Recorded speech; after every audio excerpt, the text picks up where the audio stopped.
All right, we're gonna get going. Everybody ready to roll? No Joe, and posible no David. See. Joe hates us, and David can't figure out how the internet works.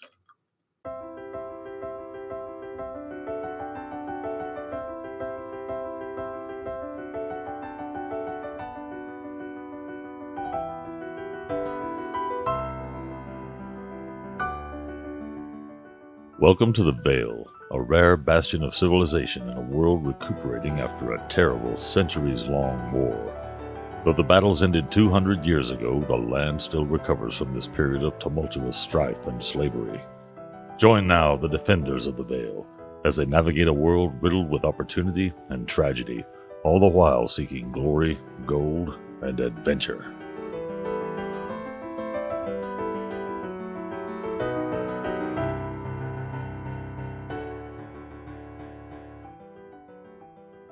Okay, so you guys are there. Basil's concentrating on this wall. He's got about 5 minutes left before the concentration has made the wall permanent. What would you guys like to do? Rabbit-chan feels like maybe the wall being permanent isn't the best thing, but she's not sure she wants it to come down yet either. Everybody grab onto the rope so whenever wall goes bye-bye, you don't get sucky-wuckied. We talked about this. We're not gonna call it sucky-wuckied. Wait, why? Come on, Onyx, phrasing. Can that immovable rod hold all of our weight? How immovable is it? It's not going nowhere. I suppose I should trust your judgment, although it does frighten me. Of all the sentences I've ever heard. But do we have a plan for once the wall comes down, other than don't get drawn into whatever's beyond the Black Veil? Climb down the rope down to the center of the little thingy where you're not getting sucked to death, and then go down there. Wait, does Basil even have a... Well, they have an explorer's pack. That probably means they have a rope. Is there like multiple ropes tied to it? Because I'm pretty sure ropes only go so. It's 50 feet. We don't need more than that. It only looks like it's about 30 feet. Where's the thing? Basil is uncertain about this plan. You have 4 minutes left.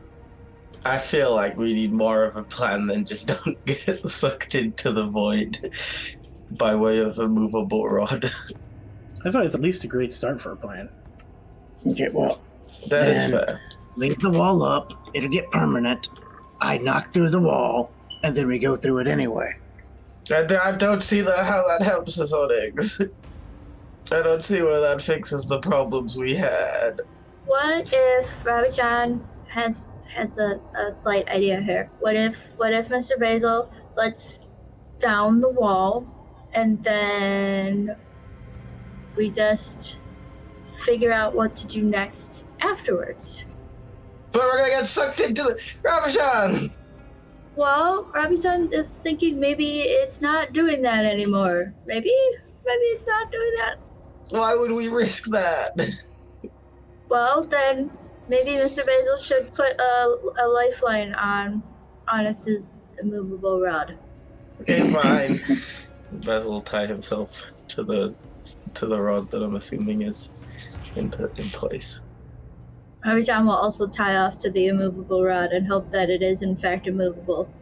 Rabbit-chan, maybe you could get that decanter of water ready, because if it is still on, I can, I don't know, let's call it curve the water into ice and create a second wall, but I can only do that once because I'm very spiritually tired. If I had to rate myself on a scale of 18 being the most spiritually energetic. First of all, I hate what you're doing right now, but you're doing it funny. Stop it. Stop it. So I'm assuming Mr. Basil is in dire need of a nap. Rabbit-chan could use a nap. You guys have 3 minutes left. Rabbit-chan down the wall. Take a nap. Rabbit-chan will gladly produce the decanter of endless water because typically nobody wants to use it. So she's getting ready to yell out, I believe it's geyser, to make it just endless water. Wait, is the only person that saw past the veil Grok?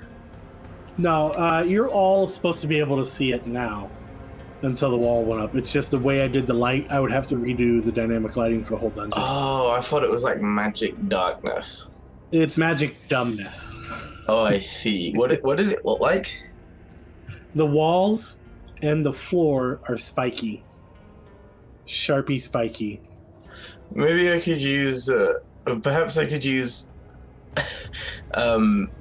ice to cover the spikes with harmlessness and just make them flat.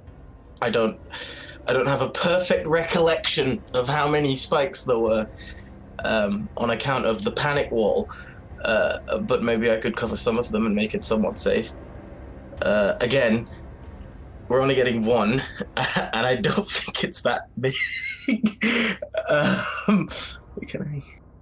Okay, how about if we throw a big rock and break all the spikes? We're gonna have to do something very quickly because the wall is about to make us make a choice. When Rabijan's decanter, when Rabijan says geyser, it produces 30 gallons of water, so it's a decent amount. 2 minutes left. Mr. Basil, can you let down the wall now, please? Okay, just get the water ready. Rabijan is ready. He'll look around to make sure that everyone's ready, and then he'll Pause. Oh, he'll pause. All right, so Rabijan and Grok and Basil have tied themselves to the rod of moving force. Mm-hmm. Draw your rod on the map.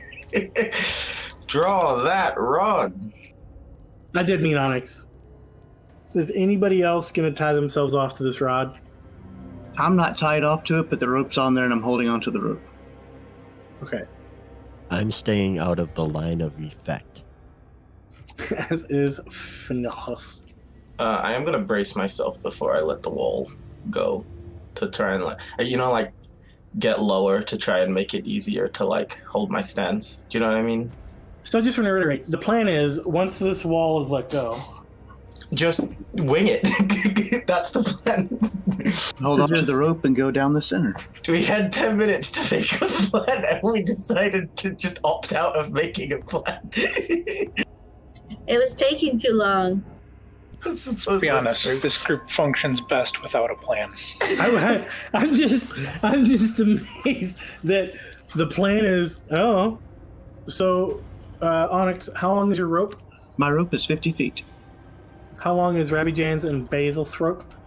But I'm assuming we're just using our own rope, and I'm pretty sure all the standard kits come with 50 feet. So I would assume it's similar for all of us. For sarcasm, Basil's rope is 20 feet. It wasn't sarcasm. It's just how I sound. I'm British. Oh, 60 feet for truth. It's how I sound. I'm British. There's a sentence that only you can say in this group. Be holding it at the distance he is away from it, so he's got a lot of slack. Okay. Do you know what I mean? You guys ready? Ready? Bring off the wall. Do you Tear guys have down that the show? wall. No, not no. Or is it Pink Floyd in it? No.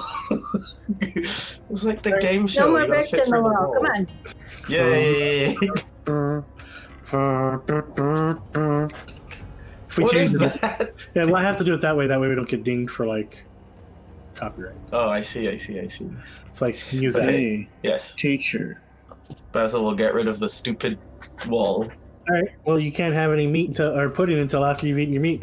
The wall drops, and I need Onyx, Rabijan, Basil. Grok's not here, so I'm gonna be kind. I'm just gonna go over here and hide for a little while. I don't know why I feel the need to mock you when you're not here. It's okay. We'll never find out until we listen to the To listen to the podcast. podcast. I need you all to give me a strength check, athletics or acrobatics, whatever you would like. You see, and it's Do you okay. mean strength or Athletics Grok's or in the acrobatics? lost and found. Well, one at a time. What'd you say, Onyx? I was just saying Grok's in the lost and found. Yeah, and then it's either acrobatics or athletics. Onyx got a 24. All right, Rabbit Jet. Basil got a 19. Robbie John got a Congratulations. 17. Why'd you say congratulations and then yeet Robbie John down the hallway? Robbie John's rope is taut as she's being sucked towards a hole in the wall. Not banging into the spikes, but she could reach out and touch him if she wanted. She doesn't want. Touch me. I have the best image of Robbie John like cat scratching at the rope.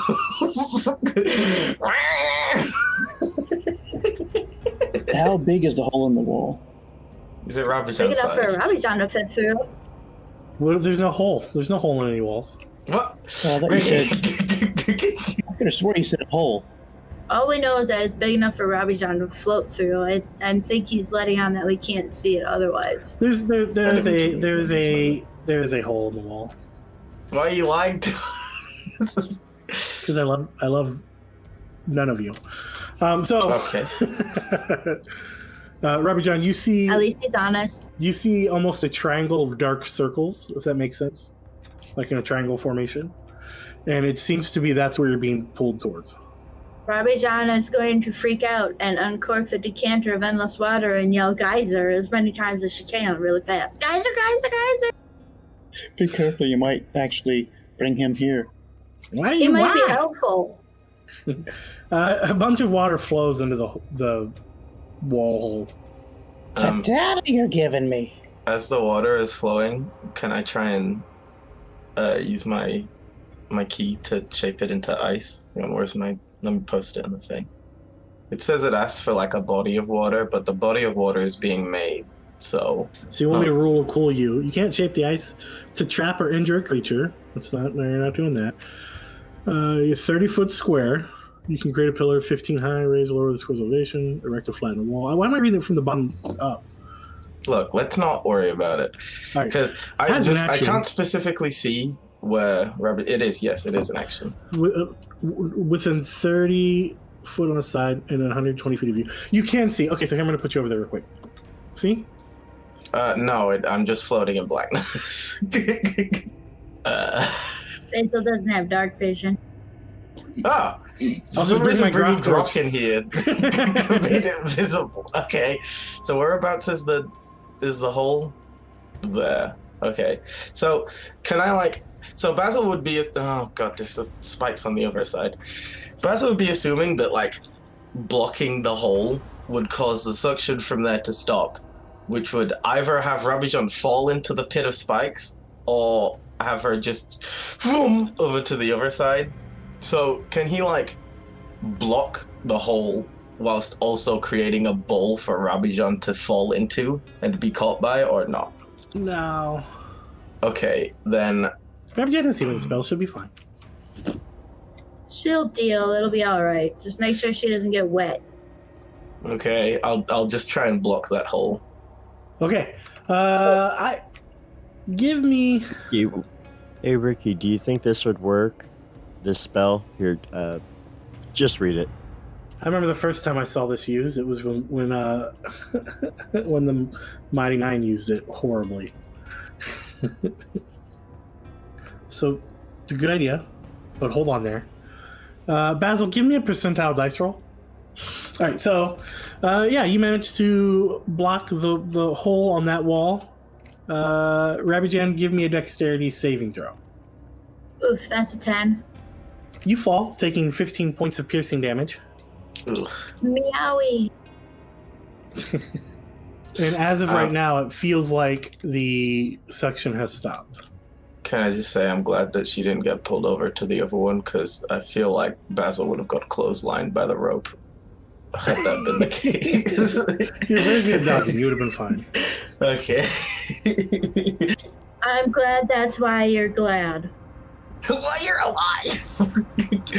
Was there like a dinging, like ding ding ding, as she like her armor bounced off the spikes as she fell? You're, yeah, doink, doink, doink, doink. Excellent, excellent.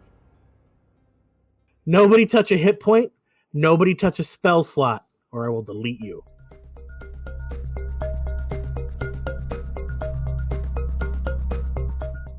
All right, wait. Wait a second. It's pretty early into the episode to be doing a mid-roll. Like, we're not even 15 minutes in. Ron, what the heck? Yeah, about that. So, we had some recording issues this week. Basically, we lost our recorder partway through the recording. So, unfortunately, this is going to be a really short episode, and we'll fill you guys in next week, right before we get into episode 82. Right, we're going to give you a good recap to let you know kind of what you missed. Essentially, we use a program to record our episodes through the communications program that we use, and that program may have slipped up. It was a great learning opportunity for us. We now pay better attention to it. We can promise we'll try really hard, like Super Boy Scouts, not to let that kind of junk happen again in the future. Appreciate you listening. And while you're listening, why don't you go ahead and go to iTunes and give us a good review, right? And a couple of comments. That'll help get our reach out there for your friends and family. Yeah, absolutely. Ratings and reviews help other people find the podcast. Right. And Breck needs more friends. Yeah. So, yeah, as I mentioned, this is going to be a short episode, but we're going to buff it out a little bit for you, if you will. So you might have noticed that Ricky is here with me today. And so I thought we would kind of, talk to Ricky a little bit behind the scenes and kind of learn a little bit more about, like, the Defenders of the Veil. Awesome. I'm here. I'm ready. I got a drink. I've got clear thoughts. Cool. So I guess let's kind of start at the beginning. Like, what inspired this campaign world? So what inspired the Defenders of the Veil? Yeah. So when we started, I was running a homebrew game with Fanilius and some of our friends / family, because we're pretty close. And that game may or may not have been completely inspired by my favorite anime, One Piece. We went as far as that Rick and I even homebrewed Devil Fruit, which is a big thing if you know anything about One Piece. And so when we started this campaign, I reached out. So the campaign started because of Ren, actually. He posted on a Facebook group that we were in. Said, hey man, looking to do a game, need a DM and some players. And I was trying to come out of my shell a little bit. And I said, you know what, I'll DM for strangers because I'm ready for people to judge me. And I replied.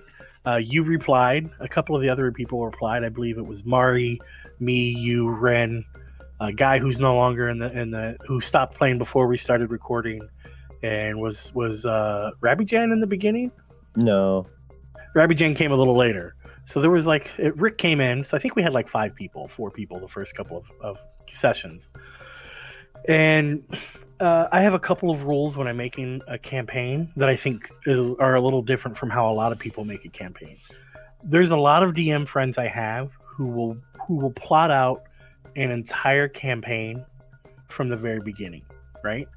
And I promise you, from the first session, I don't know what the big bad of the campaign is, right? I have ideas, I have inspirations, I have thoughts. But what I do is I come up with a small adventure. And honestly, that's the only thing I have plotted out for that. I knew that I was going to base this campaign very loosely on a concept of another anime. And to be honest, we very quickly almost abandoned that concept once the plot started to come out. Abel seems to be a pretty important character. How did you come up with him?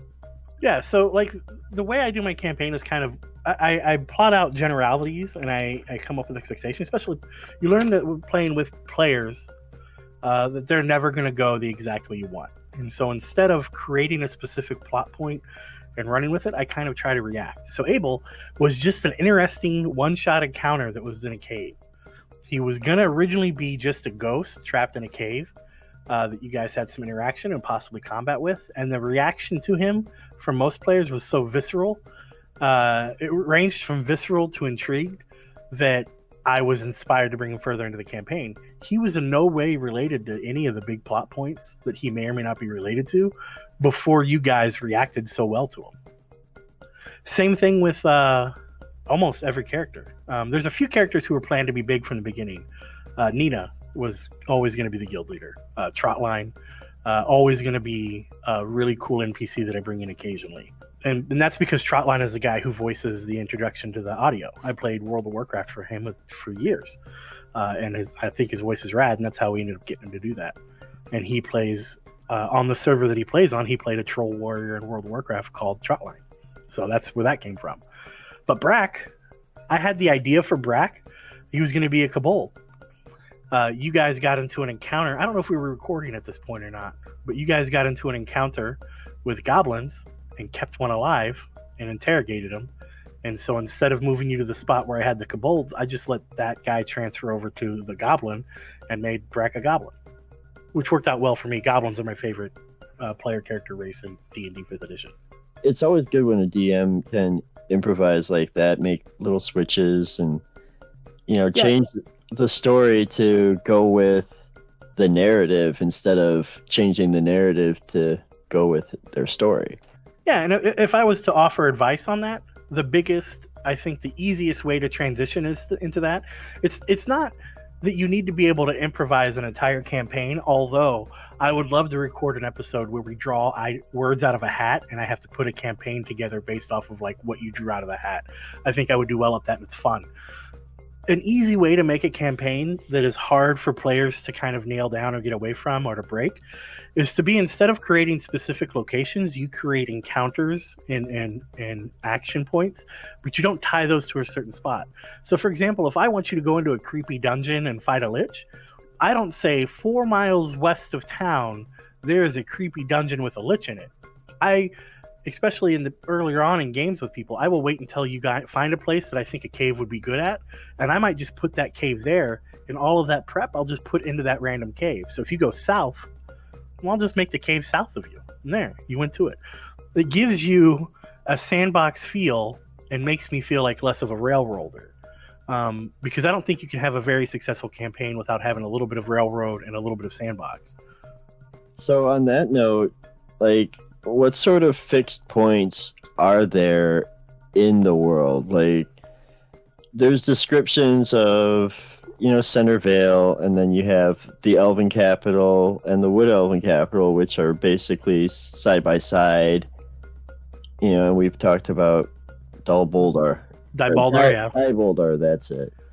How well are these places placed? And then, is there more to the world outside of the little bubble that our group has been adventuring in? Is this a continent? Is this just a small portion? How big is the world of Defenders of the Veil? So it is, in my mind, roughly the same size as ours, right? Because that's just the way my mind works. It's what I can relate to. As far as fixed points, there's a couple points in that question. Let me answer them all for you. Fixed points. Centervale was fixed. I knew that there was going to be something there. I didn't realize you guys would set up shop there as well as you did, but that made it easy for me to put your guild there.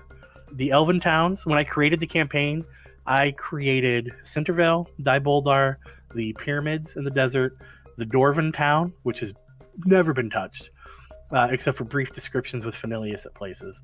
And I think he said the Elven towns, and there's one more town that is very Viking-esque, kind of Nordic Viking-esque town. I hate to say Viking-esque or Nordic because there's a lot of inspirations for things, but they're not necessarily based off stuff. Like when I use accents, I'm not trying to say like a certain race has a certain race, a certain race has an ethnic in the game has an ethnicity's in real life's accent. It's just I use stuff randomly.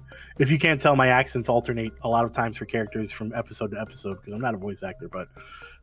And as far as building, fixed points, more and more fixed points happen the further we go into a campaign. Without giving things away, there are several fixed points that come into creation based off of the actions of the players. The listener won't know anything, but Basil has recently come into some very fixed points, and it's kind of interesting to see how they pop up. But as the plot grows, and the more time I spend with players, the better I am to kind of figure out what would be fun for them. And as I figure out what would be fun for them, and I feel more confident that these are things that they would enjoy, that's when I like to start building those fixed points for them to go to, because I'm more confident I can kind of steer them in that direction so that they can go there, or I know they're heading that way anyway. So in D&D, do you prefer to play or be the dungeon master? And if you prefer to be the dungeon master, what is it about being the dungeon master that really drives you? So That question changes based off of the way the birds are flying, the day, and the season of the year. When I first started, 100% I liked being a player better. Like almost every DM you've ever heard of, I became a DM because we needed one. Right? That's how most DMs start. Over the course of even the Defenders of the Veil, there's been times where I thought to myself, man, it'd be great if somebody else just DM'd for a while and I could play. But for the most part now, I love being a DM. You know, I currently only DM for 2 games, and I also play in 2 games. I'm in 4 games a week on average. 4 games? Yeah. 1, 2, 3, 4. Yeah, I play on Tuesday, which is when we do the Defenders. I'm sorry, I DM on Tuesday. I DM on Sunday with another group of friends, and then I'm a player on 2 games on Thursday. Actually, it's a good shout out to Grok. Our Dragon Turtleborn is my DM for my first game on Thursday, and then Phanilius and another guy we know alternate back and forth DMing for another game that I play after that one on Thursday. So the reason why I like DMing, for the most part, I prefer to be a DM now. I've grown into it, and it's because I really enjoy storytelling. I should probably try to write a book because I like telling stories so much. I don't know if I'm good at book writing or not, but I think I'm pretty good at telling stories. I like watching, like it's like Roland's visions. Like how excited you were the first time or two I used a vision, and like you realized I was looking at your players, like your personality quirks that we roll for 5th edition, and actually trying to utilize those. That made me happy. Like that was exciting, right? Same thing when it comes to like doing some of those side perks that I did for some of the other characters, Rin in particular. I won't go into what it is because I don't know how far the listeners are, but his perk, even though we haven't had a chance to use it so much, the fact that it exists is 100% what he was hoping to do as a character, and he gets a lot of joy out of it, and that makes me happy. Yeah, those are some fun things. Now, you actually said something pretty interesting when you were answering that last question, because this is where I'm going to toss you a little curveball hypothetical. So there's a snap, Ricky, and suddenly you are ousted as DM of Defenders of the Veil. I don't know who is DMing now, but it's not you. And you are now relegated to be a player in this game. You have to make a new character to be a guild member alongside the current party. What is the character that you make? Okay, so I have to ask a question to clarify. The new DM is unknown, but all of the players are staying. Yes. Okay, give me like 3 seconds to consider. So we've got Ren, we've got Basil, we've got Onyx, we've got Phanilius and Grok. Normally I would gravitate towards Grok's role, but he does a really good job. I like playing wizards. We've got Ravijan, we've got Roland, and I'm probably forgetting somebody off the top of my head. So I think I hit everybody. No, I think you got him. So we don't have... So first what I do when I'm joining a campaign, and I'll follow the same rules for this one, I look at what we have and what we don't have, right? And I make sure that we have everything essential covered. We have a good frontline fighter with Onyx. He's got a ton of hit points. He's got damage reduction. He plays his character. He gets in the way of stuff. He gets hit. We've got Ravijan and Roland are great on healing. We've got Phanilius is doing battlefield control. I think he's one of the underrated characters in this campaign, his effectiveness on combat, because he really has cut out like probably 1,000 hit points of damage to you guys just in his actions. He doesn't do a lot of big damage shots, but he cuts out a lot of damage.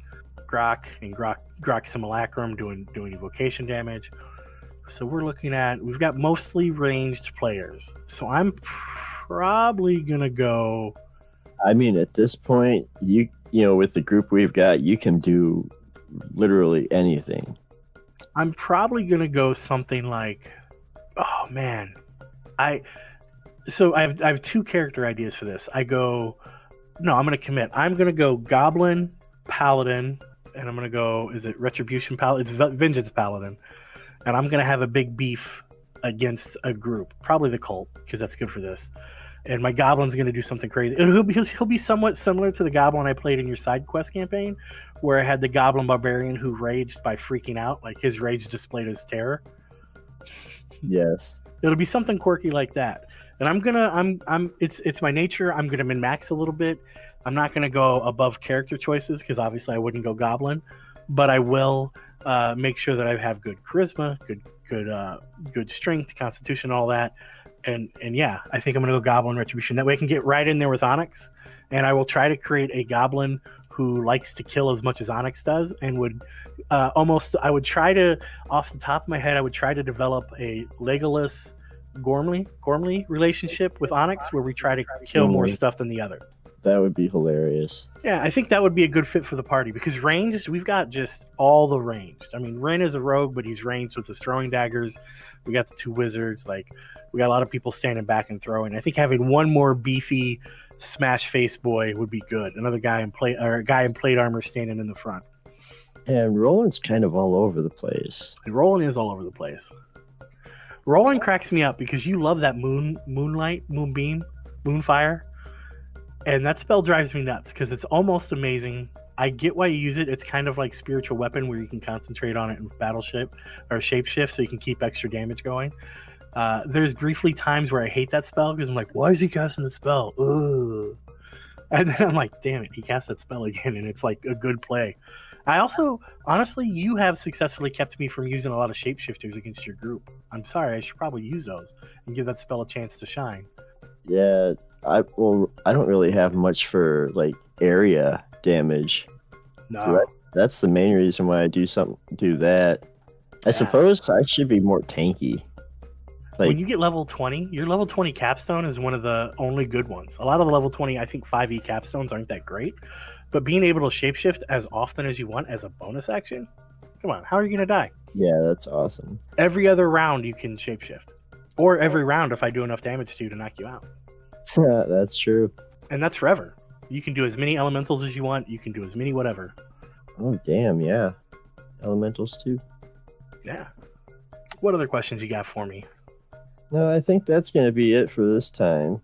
Thanks for pulling back the curtain a little bit for us and taking us behind the veil. Yeah, no problem. And always, people, man, check us out. We release an episode every week. I think we're a fantastic live play group. We've got a lot of great personalities and stuff. And like I said, head to iTunes, head to Spotify, anywhere you watch your podcast. And more importantly, share us. Put us out there on Twitter, Facebook, Instagram. Let people know we exist. And give us a rating. We could use a lot more people give us a rating. Help us reach out to new people. All right. Thank you, listeners. Let's get back to the show.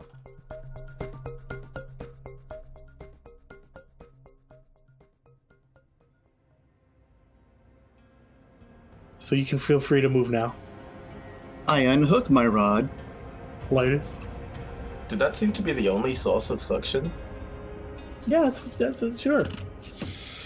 Now, just so you know, as you're walking, below you is an identical pit of spikes to the ones above you. Alex, be careful! This happened by stepping on a pressure plate, and I know you haven't checked for a pressure plate! I haven't found one yet. I need Roland, Basil, Rabijan, Onyx, Phanilius, and I would make Grok too, to give me a... There's no ropes involved now, so just maybe a... Am I just, connected to a slack rope on the floor? No, you are a slack rope on the floor. Okay. Wow. I'll do the same thing, an athletics or acrobatics check, whichever you feel more appropriate. Damn it. 23 for Phanilius. 15 for Basil. 20 for Onyx. Oh, wow, that's an 18 for Roland. I need Rabijan to do one now. Oh, I'm sorry. I totally spaced out. What am I doing? Athletics or acrobatics check, whatever you feel. And he wants you to make the athletics or acrobatics check. Yeah, don't be like Basil. Rabijan got a 19. Hey, you took my roll from last time. Good job, Rabijan. Holding on to the ouchies, you managed to not get sucked into the other ouchies. Makes sense. I just want to point out that Phanilius natural 20'd his acrobatics check, proving yet again that Phanilius has spider sense. You know, he died one time, and after that, he's done a very good job of ensuring he will never die again. Well, you don't want to get another B rating by his mother. Would you? All of this is true. All right, so as Onyx reaches the end of the platform, predictably the other side of the room starts to suck you guys over. All of you make your checks, except for Basil, who's going to take some damage now. It's 12 piercing damage as you flippy boy into spikes. Frowny face. So why don't we do this? Let's everybody give initiative. Let me pull it up real quick before you do it. Phanilius got a 10. Basil got a 22. If I have advantage, how come it took the lower of the rolls? It's weird. What do you mean?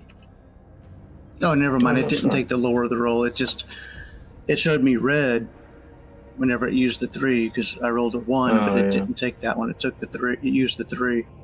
Why'd you roll initiative twice for everything? I forgot to click on my token the first time, so Oh, that can, sucks. That sucks so bad. Can Rabbit get the 22.6 instead of the 4.16? Ooh, maybe if you had a nicer DM. How rude. And I watch your Twitch. When you chat, you're very supportive. And Roland got an 18. Hey, Basil. Howdy. What do you want to do on all these spikes here? So, Wait, Am first, I- give me another acrobatics or athletics check. right, okay, yes, that's what I was wondering about. 16. Alright.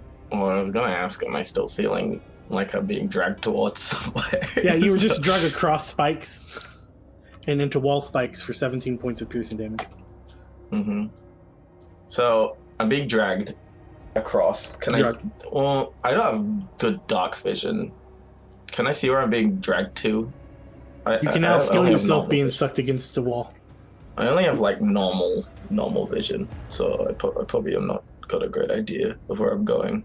Can I try and like as I'm being dragged across, like grab some of the spikes, not at the pointy part, and try and Well, brace that's myself? that's what the athletics or acrobatics was, Okay. is if you could manage to brace yourself. So you did grab some, but you grabbed them at the pointy part. Oh, no, I should have grabbed them not at the pointy bit. You're like, oh, ow! Yeah. You have no movement this turn, but if you want to do any Mhm. other action, you can. So that's the secret. If you fail your check, you get drug, and you lose movement because your movement was spent trying to not get drug. Mm-hmm. Am I able to use? No, that's just for combat. Never mind. I don't really have a lot. Not gonna lie. A lot. There's not a lot I have going for me right now. That's okay. You're good at making characters. Well, thank you. I don't think I could do anything. Well, okay. Do I still have the rope tied around my waist, or did I put it away? Either way, it's against the wall. If you left it out, it's squishing the wall with you. Oh, so I'm like slinking it against the wall. But I thought you put your rod away. I mean, I unhooked my rod. It's not, so it's, I mean, I have it. But it's Had just you not. guys specifically said that you're going to keep the rod like set up for a case of emergency, I would like, yeah, sure. Not a problem. Yeah, I don't think I have anything for this because I don't know. Use your Kai points. It's a good idea, Ricky. Yeah, I don't think I can do. I can. You know what? Take a short rest. Try this on for size, Ricky. Slow fall. Yeah. Well, you didn't see that one coming, did you? Yeah. Yeah. I see. That's right. They reduced all that falling damage you took. Yeah. All right. But I'm gonna go ahead and go to the yeah, next that's person. basically all I could do. Maybe I could try and like use my that Frostbrand ability to, if I like, maybe next turn I can like use like create something to hook onto, like it gets jammed between a few spikes and hold on to, like, you know, remember when I made that quarterstaff, something like that. But I don't know if I'd be able to do that this turn because I already failed my turnly check, so I would assume Okay. not. That would be my assumption. I got you. All right. So Yeah. we're hold on. Athletics or acrobatics, whatever you prefer. And that's another 18 for Roland. You managed to not get sucked into the spiky spikes. All Unlike right. Mal, who failed her save last turn and took 24 damage. No. Okay, so Roland is going to wild shape into a crow and fly on over there past Onyx and just get in a position to assist others as I can. Go ahead and get the stats for a crow. I don't got a crow. You want to be an owl instead? Yeah, that works. There you roll. You can move that out. All right, go ahead and move it where you want it to go. Right there. Okay. Anything else? That's it for Roland. Rabbit Jan, give me an athletics or an acrobatics check, whichever you prefer. 19. All right, you can move if you would like. And with that check, if you would like to spend 20 feet of movement getting up and climbing back onto the bridge there in the middle, we can put you there, and then you'll have the remainder, whatever movement you got. Yes, Rabijan would like to get back up to where everybody else is and, not so close to the spikes. All right, you've got 20 feet of movement left. She is going to move up 10 feet just to see what's on the other side of this bridge. And that's probably about it, honestly, because she doesn't know what's going on right now. Okay. Cornelius, what would you like to do with your turn? After you make your athletics and/or acrobatics check. 17.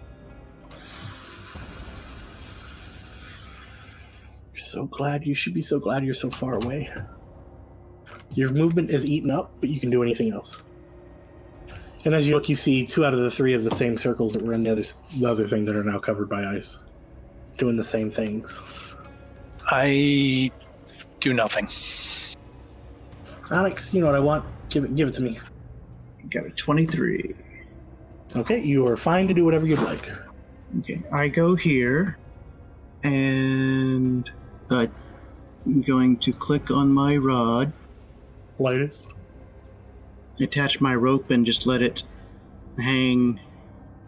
I assume it gets sucked from my rod to over this. Whoops, that's too far. No, it's not. To right next to him. Yeah, it's pretty much straight at point, but it's a little bit of a drop. You'd have to put the rod probably. So I have no idea. I can't see who's where down there. I'm just trying to just get it, so just in case somebody needs to help. Okay. Anything else? Nope, I'm good. All right. Basil, you see a rope come flying at you, and thankfully What? it stops before it hits you. Do I see it? Because I can't see in the dark. Yeah, so again, the only reason it's dark is because I messed Okay, up. so there is enough light for me to see here. Okay. Can I try and catch it? There. Is that better? Oh, yeah, thank you. Thank you, Lantern Turtle. Lantern Turtle Bone. For the podcast. First Ricky's thing using Grok's token to give me light in here because his shell is a constant source of light. So the first thing you're going to do is you're going to give me that athletics or acrobatics check. Okay, boss. Okay. I don't suppose the ice thing helps, Ricky, does it?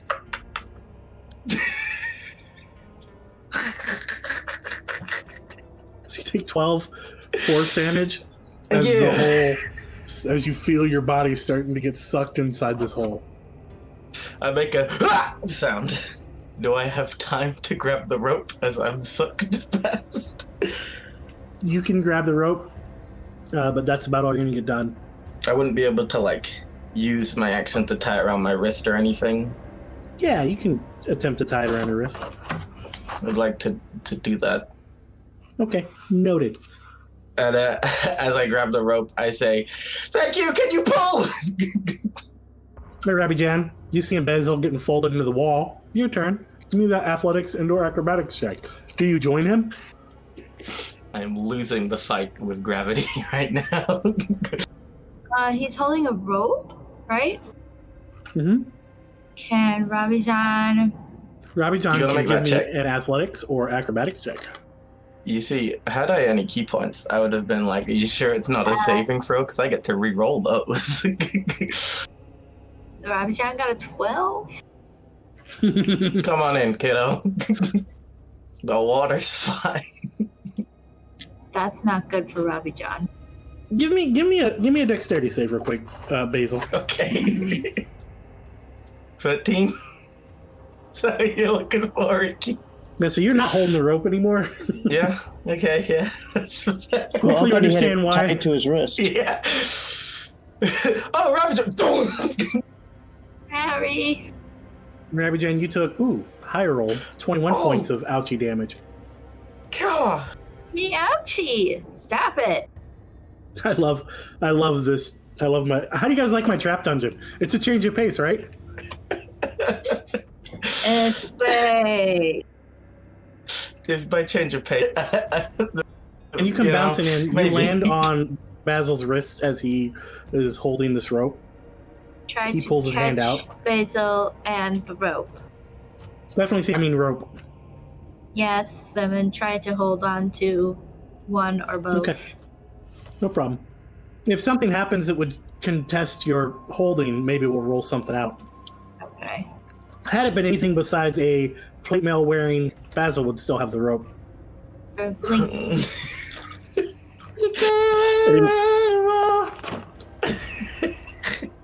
You missed another good brick in the wall joke right there. Roland, what would you like to do after you give me the athletics and acrobatics check? There you go. Your movement's eaten up because you're scraping and flying and shooting feathers, but you're not in the spiky pit trap. Okay. Basil's just like, where did this bird come from? Oh. I'm going to use my action to dash. Okay. Phanilius, what would you like to do? After you... Oh. Roll a 9 on acrobatics. Are you sure it's a 9? Yep. I didn't know if you had the ability to tell me no. I do.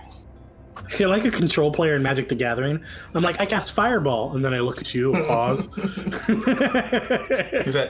Is that okay? Does it hit the stack? Is that cool?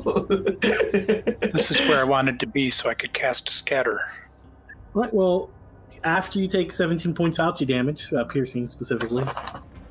And I will take all of whoever is in there and 120 feet as far as I can see this direction. Which direction? Towards Roland. All right. You don't feel, once you guys get past the stairs here, I should have said this to Onyx, I apologize. You don't feel, you can feel like if you were to throw something in the air, it might slowly go towards the hole, but you don't feel that pull. And this is where we'll end episode 81. Due to circumstances, as mentioned in the mid-roll. But don't worry, listeners. We'll catch you up at the beginning of episode 82. Until then, thanks for listening. Thanks for coming along.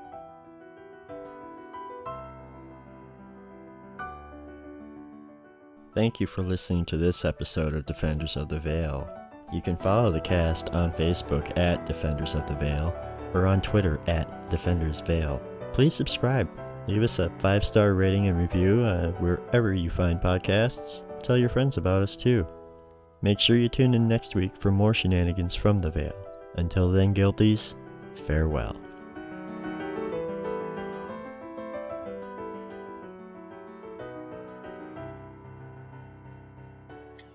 Speaking of drawing your rod, I bet Joe would have done that.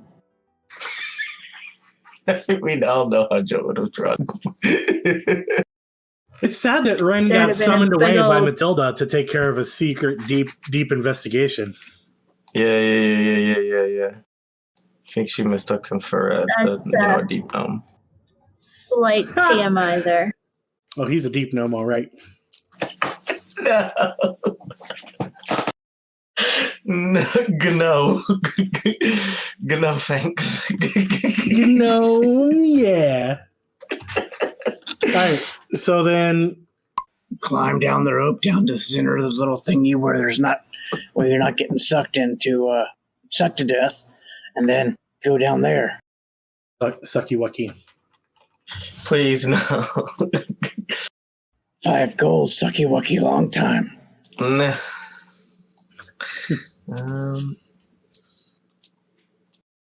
Just checking how long a rope is. Is it like 60 feet? God, for a second, I thought you were going to say you were checking how much gold you had. What the heck?